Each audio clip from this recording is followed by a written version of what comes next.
Hello learners, welcome back to our YouTube channel Research 365. We were talking about the types of research and in which we have completed till experimental research. आज हम experimental research के types के बारे में बात करेंगे.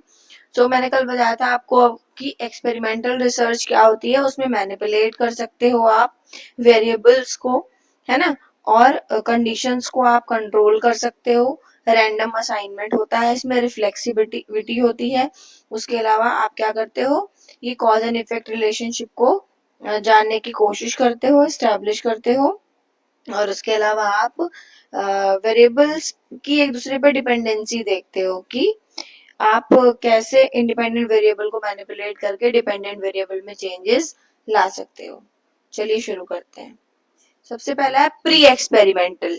Pre experimental आपको नाम से समझ में आ रहा होगा. प्री का मतलब होता है पूर्व और एक्सपेरिमेंटल का मतलब प्रयोगात्मक, और रिसर्च तो ये है ही. इट इज पूर्व प्रयोगात्मक अनुसंधान.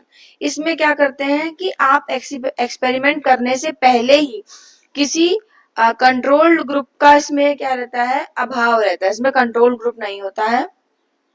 तो इसमें आप क्या करते हैं, जो आपका प्री एक्सपेरिमेंटल रिसर्च डिजाइन होता है, it refers to experiments for the purpose of comparison. इसमें आप कंपैरिजन करते हो. Experimental designs refer to true experimentals, quasi experimental and some static experimental.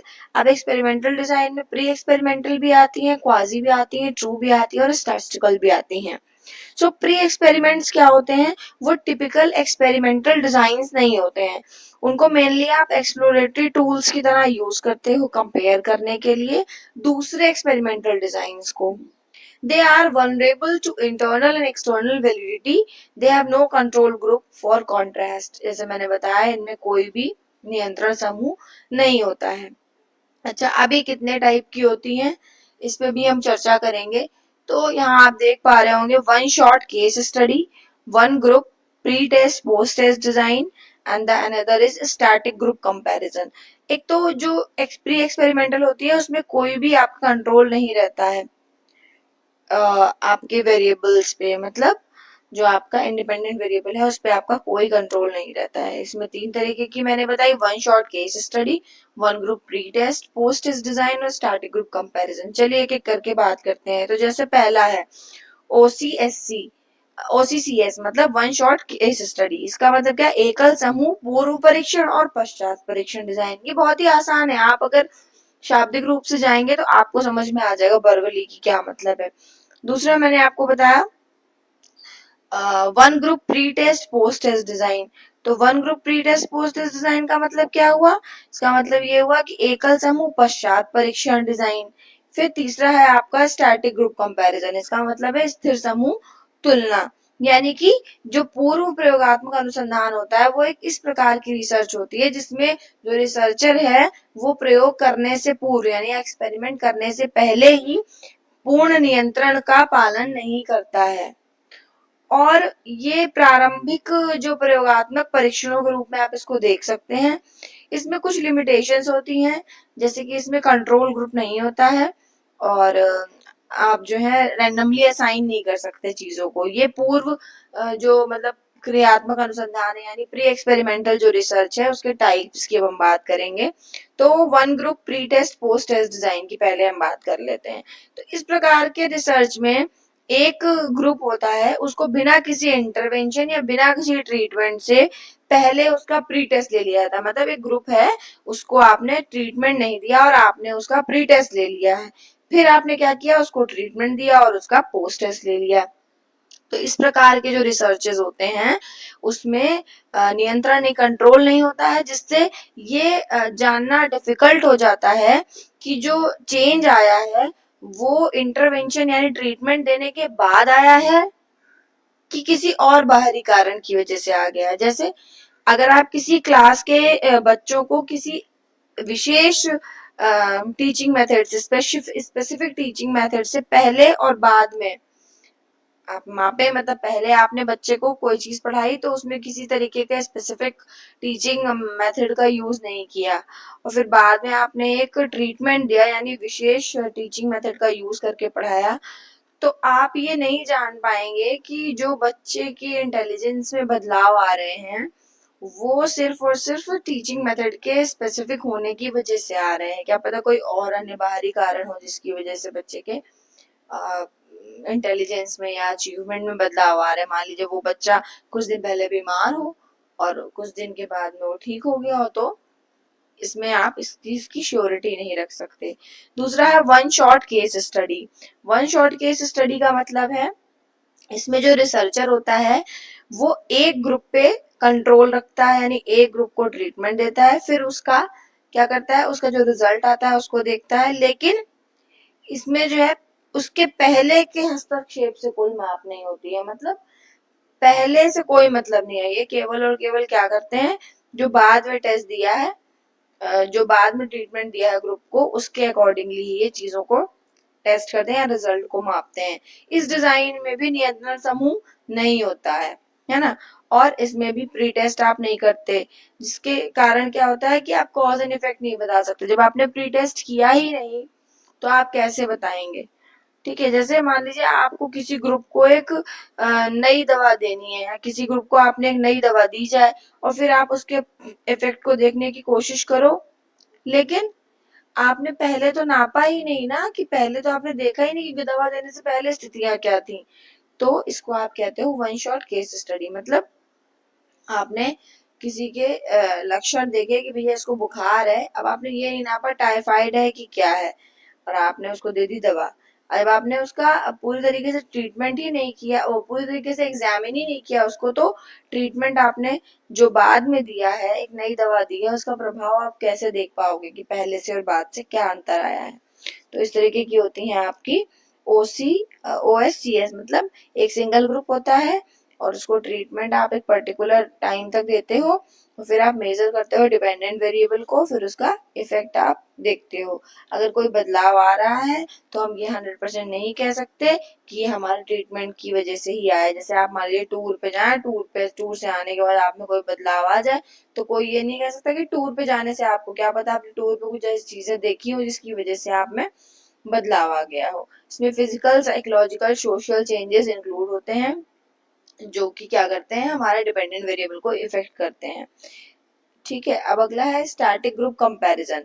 तो इस डिजाइन में क्या करते हैं, दो ग्रुप्स होते हैं, एक ग्रुप को आप ट्रीटमेंट दोगे, दूसरे ग्रुप को आप ट्रीटमेंट नहीं दोगे। केवल क्या करोगे आप, जो ट्रीटमेंट के बाद है उसके रिजल्ट की आप कंपैरिजन करोगे। मतलब एक को आपने ट्रीटमेंट दिया, एक को नहीं दिया, कंपैरिजन आपने दोनों का कर लिया।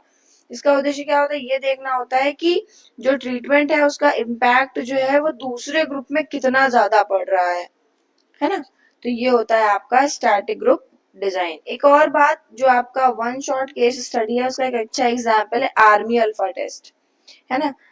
तो एक इसका ये एग्जाम्पल है, one group pre test post test मैंने आपको बता ही दिया। और इसके बाद में स्टैटिक ग्रुप कंपैरिजन में मैंने आपको बताया कि दो ग्रुप्स होते हैं, एक एक्सपेरिमेंटल, एक कंट्रोल्ड। एक्सपेरिमेंटल ग्रुप को आप ट्रीटमेंट देते हो, कंट्रोल ग्रुप को आप ट्रीटमेंट नहीं देते हो। एक्सपेरिमेंटल ग्रुप में कोई प्री टेस्ट नहीं लेते, ना तो इसमें लेते हो। अब आप इसमें देखते हो एक्सपेरिमेंटल ग्रुप में ट्रीटमेंट देने के बाद परफॉर्मेंस बेटर हुई या नहीं हुई, इसकी स्ट्रेंथ क्या है, ये वैलिड रहती है, इंटरनल वैलिडिटी इसकी अच्छी होती है, क्योंकि और इसमें लिमिटेशंस क्या, आप रेंडमाइज नहीं कर सकते चीजों को, मेजर नहीं कर सकते इंटरनल वैलिडिटी को। आप ये नहीं कह सकते कि पोस्ट टेस्ट के बाद चेंजेस आएगा, क्योंकि आपने जो है केवल ट्रीटमेंट एक्सपेरिमेंटल ग्रुप को दिया है। तो आप कह सकते हो कि ये आपके तीन टाइप हैं प्री एक्सपेरिमेंटल के, one shot case study, one group pre test post test design, और स्टैटिक ग्रुप कंपैरिजन। अब हम बात करते हैं ट्रू एक्सपेरिमेंटल की। सो ट्रू एक्सपेरिमेंटल क्या होती हैं, इसको आप कह सकते हो जिनका एक अच्छा खासा स्टैंडर्ड होता है, या गोल्ड स्टैंडर्ड भी कह सकते हैं। So they help in evaluating other experiment design, वो हेल्प करती हैं इवेल्युएट करने में अदर एक्सपेरिमेंटल डिजाइंस को। और ये इस तरीके के रिसर्चेस होते हैं जिनमें जो रिसर्चर होता है उसका फुल कंट्रोल रहता है और रेंडमाइजेशन का वो पालन कर सकता है। इसमें इसमें क्या करते हैं कि आप कंट्रोल्ड कंडीशन में ग्रुप्स पर इंटरवेंशन लागू करते हैं, यानी ट्रीटमेंट देते हैं, और फिर रिजल्ट्स का मूल्यांकन करते हैं। ये जो ट्रू एक्सपेरिमेंटल रिसर्च होते हैं इनकी इंटरनल वैलिडिटी अच्छी होती है, ये रिलायबल माने जाते हैं और ये बेसिकली स्टडी करते हैं एक पॉपुलेशन को और ये मैनिपुलेशन, कंट्रोल और रैंडम असाइनमेंट तीनों का ही ध्यान रखते हैं इस चीज में। The randomization is done to increase the equivalence of the group. Randomization क्यों करते हैं? जो ग्रुप्स हैं उनमें सिमिलैरिटी बनी रहे, इसके लिए हम करते हैं। अब अगर हम इसके टाइप्स की बात करें तो पहला है आपका pre test post test control group, यानी कि पूर्व परीक्षण पश्चात परीक्षण नियंत्रण समूह डिजाइन। इसमें दो ग्रुप्स होते हैं, एक कंट्रोल ग्रुप और एक एक्सपेरिमेंटल ग्रुप। दोनों को देखने से पहले, रिजल्ट देखने से पहले क्या करते हैं, ट्रीटमेंट से पहले प्री टेस्ट दे देते हैं दोनों को। पहले प्री टेस्ट करा लिया, फिर ट्रीटमेंट दिया, फिर पोस्ट टेस्ट करा लिया। इस प्रकार से हम देख सकते हैं कि ट्रीटमेंट के कारण जो ग्रुप्स हैं उसमें कोई चेंज हुआ है कि नहीं। जैसे मान लीजिए आप कोई नई एजुकेशन पॉलिसी का इम्पैक्ट जानना चाहते हैं तो एक ग्रुप को आपने नई एजुकेशन नई पद्धति से पढ़ाया मतलब, और दूसरे को आपने ट्रेडिशनल वे से पढ़ाया, तो ये क्या हो जाएगा, पूर्व परीक्षण पश्चात डिजाइन, यानी कि pre test post test control group, है ना। आप मेरी बात समझ पा रहे होंगे कि जैसे आपने शिक्षा पद्धति के बारे में पढ़ाया, एक ग्रुप को पढ़ाया पुराने तरीके से और एक को पढ़ाया नए तरीके से, और बाद में आपने दोनों का ले लिया टेस्ट, प्री टेस्ट और पोस्ट टेस्ट दोनों ले लिए, तो इससे आपको पता चल जाएगा कि कौन सी पद्धति ज्यादा आपकी कारगर है या कौन सी आपकी जो है वो ज्यादा फ्रूटफुल है फॉर द स्टूडेंट्स। ठीक, अब कौन सा है अगला टाइप आपका? अगला टाइप है post test only control group, यानी कि post test only control group का मतलब है केवल आपने क्या किया, प्री टेस्ट तो लिया नहीं दो ग्रुप्स में, और आपने जो बाद वाला ग्रुप था उसको ट्रीटमेंट दिया और उसका रिजल्ट देखा। जैसे इसको बोलते हैं आप केवल पश्चात परीक्षण नियंत्रण समूह। इस डिजाइन में पहले आप पूर्व परीक्षण नहीं करते, मतलब प्री टेस्ट नहीं लेते हैं, केवल आप पोस्ट टेस्ट लेते हैं। इसमें दो ग्रुप्स होते हैं, एक को आप ट्रीटमेंट देते हैं और दूसरे को नहीं देते हैं।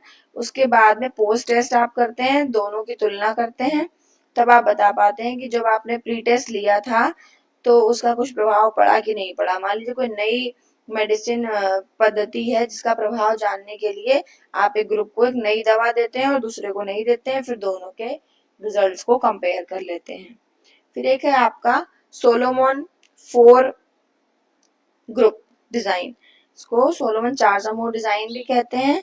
ये ट्रू एक्सपेरिमेंटल का एक थोड़ा सा कॉम्प्लेक्स टाइप है, इसमें 4 तरीके के ग्रुप्स की हम बात करते हैं।